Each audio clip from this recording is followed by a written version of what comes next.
எனவே cabinet sub committee to engage with ICC minister என்பதாக அந்த செய்திக்கு தலைப்பிடப்பட்டிருப்பதை காணலாம். எனவே ஐசிசியோடு பேச நாங்கள் தயாராக இருப்பதாக காஞ்சன விஜயசேகர் அவர்கள் தெரிவித்த கருத்து இன்றைய தினம் தினகரன் பத்திரிகையிலும் வெளியாயிருப்பதை காணலாம். 19 வயது கீழான உலகக்கிண்ண போட்டி இலங்கை அணிக்கு பெற்றுக்கொள்வதை உறுதிப்படுத்தவும் ஆளும் எதிரணிகளை ஒன்றுபட கஞ்சன கோரிக்கை என்பதாக அந்த செய்திக்கு தலைப்பிடப்பட்டிருப்பதை நாங்கள் காணக்கூடியதாக இருக்கு. நேற்று தினம் பார்லிமெண்டத்தில் பலரும் கருத்து வெளியிட இவரும் அது தொடர்பான விடயங்கள் குறித்து பேசியிருந்த விடயங்கள் பிரதானமான செய்திகளாக இருப்பதை நாங்கள் காணலாம். எனவே அவர் தெரிவித்த அந்த கருத்துக்கள் தொடர்பில் நாங்கள் இப்போது விரிவாக பார்க்கலாம். கிரிக்கெட் தொடர்பாக தற்போது நெருக்கடியான நிலையில் ஆளும் கட்சியும் எதிர்க்கட்சியும் இணைந்து 19 வயதின் கீழ் உலகக்கிண்ண போட்டியை பெற்றுக்கொள்வதை உறுதி செய்யும் நடவடிக்கையை முன்னெடுப்பது மிக அவசியம் என கிரிக்கெட் தொடர்பான அமைச்சர் உபகுழு உறுப்பினர் அமைச்சர் காஞ்சன விஜயசேகர் தெரிவித்தார்.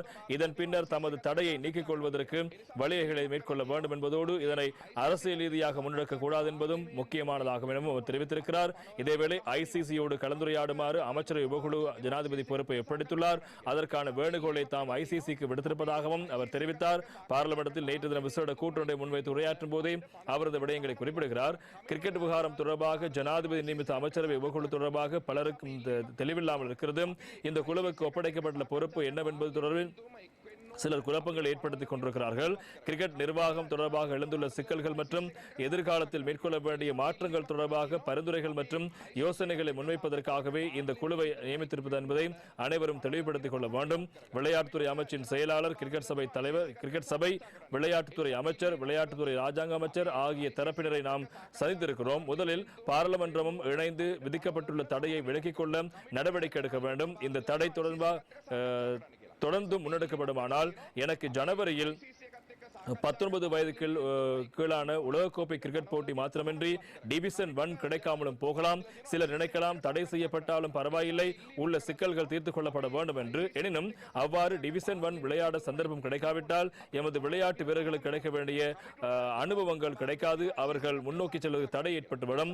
மகளிர் கிரிக்கெட் அணியின் 19 வயதின் கீழ் மற்றும் 21 வயதின் கீழ் வீரர்கள் அனைவரும் இது பாதிப்பை ஏற்படுத்தும். எனவே நாம் சர்வதேச ரீதியான பிரச்சனையை தீர்ப்பதற்கு பார்லிமெண்டத்தையோ அரசியலையோ சம்பந்தப்படுத்தக் கூடாது. எமது நாட்டுக்கு சர்வதேச ரீதியான பிரச்சனைகள் பெருமளவு இருக்கின்றன. இந்திய கிரிக்கெட் சபையின் செயலாளருக்கு அல்லது ஆசிய கவுன்சிலின் செயலாளருக்கு கை நீட்டி பிரயோசனம் இல்லை. என உருவாகி இருப்பது எமது நிர்வாகம் தொடர்பான பிரச்சனையே. அதனை சரி செய்வதற்கு நாம் முதலில் நடவடிக்கை எடுக்க வேண்டும். அதனை விடுத்து வேறு நாடுகளை குறை சொல்லிக் கொண்டிருக்க முடியாது என்பதாக காஞ்சன விஜயசேகர் அவர்கள் நேற்று தினம் பாராளுமன்ற தெரிவித்த விடயங்களும் முக்கியமான செய்திகளாக இருப்பதை காணலாம். அதேபோல்